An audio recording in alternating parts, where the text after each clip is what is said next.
Hello friends, ഇന്ന് രാവിലെ നമുക്ക് ദോശയും ചമ്മന്തിയും ഇഡ്ഡലിയും ആട്ടോ. ഇഡ്ഡലി ഏട്ടന് മാത്രമുള്ള ചമ്മന്തി സ്പെഷ്യൽ ഉള്ളിച്ചമ്മന്തി ആട്ടോ. ഇവിടെ മറ്റേ ചമ്മന്തി തേങ്ങ ചമ്മന്തിനേക്കാൾ ഇഷ്ടം ഉള്ളിച്ചമ്മന്തിയാണ്. പിന്നെ തേങ്ങ ചമ്മന്തി ഇവിടെ അധികം കൂട്ടാനും പാടില്ല. അതുകൊണ്ട് തന്നെ ഞങ്ങൾ ഉള്ളിച്ചമ്മന്തി ഉണ്ടാക്കണേ. അപ്പോൾ അമ്മൂസിന് ഉള്ളിച്ചമ്മന്തി ഭയങ്കര ഇഷ്ടമാണ്.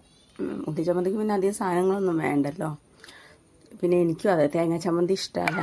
ഉള്ളിച്ചമ്മന്തി ആകുമ്പോൾ കുഴപ്പമില്ല. അല്ലെങ്കിൽ പിന്നെ സാമ്പാറാവണം.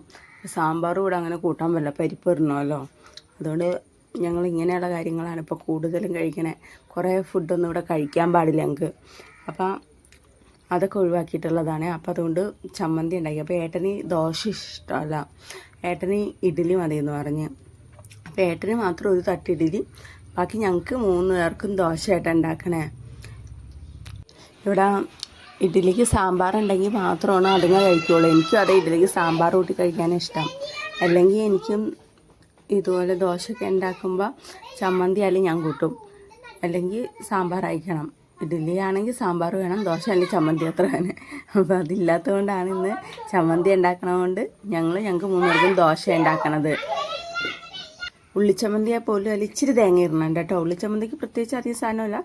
നമ്മുടെ വെളുത്തുള്ളിയും ചുവന്നുള്ളിയും കൂടെ സവാളയാട്ടാ. പിന്നെ കാശ്മീരി ചില്ലി ആട്ടിട്ടത്. അപ്പോൾ എരിവ് ഇത്തിരി കുറവ് ഉണ്ടാവുകയും ചെയ്യും, കളറ് നല്ലോണം ഉണ്ടാവും. അപ്പോൾ ഞാൻ ആ കൂടെ കുറച്ച് തേങ്ങയും കൂടി ഇടും, പിന്നെ കുറച്ച് വാളംപുളിയും പുളിക്ക് വേണ്ടിയിട്ട്.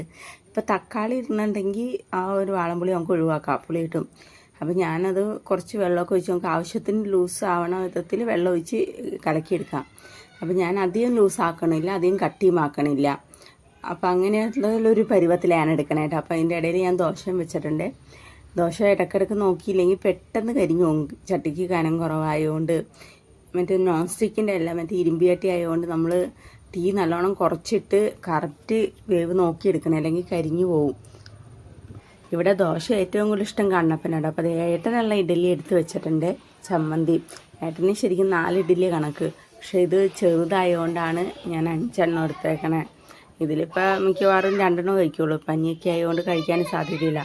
പിന്നെ ഇതേ ഞങ്ങളുടെ ദോശയും റെഡിയായി, ഇത് ചമ്മന്തിയും റെഡി ആയിട്ടിരിക്കും കേട്ടോ. ഞാനതൊന്നും കൂടി മൂപ്പിച്ചെടുത്ത് കടുക് പൊട്ടിച്ചില്ല കേട്ടോ. ഇവിടെ കടുക് പൊട്ടിച്ച് കഴിഞ്ഞാൽ കണപ്പം പിന്നെ കടുക് പെറുക്കി കളയാൻ നടക്കണം.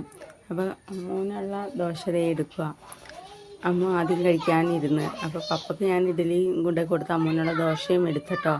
അപ്പോൾ ഞങ്ങളുടെ കുഞ്ഞ് രാവിലത്തെ ബ്രേക്ക്ഫാസ്റ്റ് ഇത്രയല്ലേ. ഇഷ്ടമായവർക്കൊന്ന് ലൈക്ക് ചെയ്യും, കമൻറ്റ് ചെയ്യും, ഷെയർ ചെയ്യുകയൊക്കെ ചെയ്യണം കേട്ടോ.